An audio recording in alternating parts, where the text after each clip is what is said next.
Hello అండి, శ్రీరామనవమి రోజున mini vlog అండి. ఇక్కడ ఇంటి మొత్తం శుభ్రం చేసి పూలతో అలంకరించి గుమ్మాలకి ముగ్గులేసి దేవుడి కోసం వడపప్పు పానకం ప్రసాదంగా తయారు చేశాము. అలాగే ఇక్కడ పిల్లల సందడైతే మామూలుగా లేదు. ఇక్కడ పూజనైతే చేస్తున్నాము. నేనైతే ఇంటి మొత్తం కూడా ధూపం వేస్తున్నానండి. అత్తయ్య అయితే ఇంకో పక్కన పూజ చేస్తూ ఉన్నారు.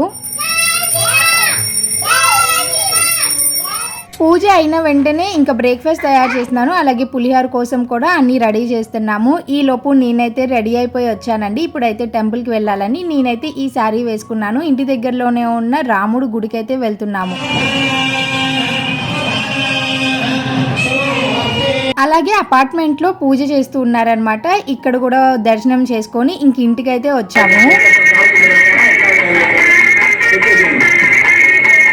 ఇంటికి వచ్చేసరికల్లా పులిహోర రెడీగా ఉంది. ఇంకా వడపప్పు పానకం పులిహోర పెట్టుకొని ఈ రోజు భోజనం అయితే ముగించాము.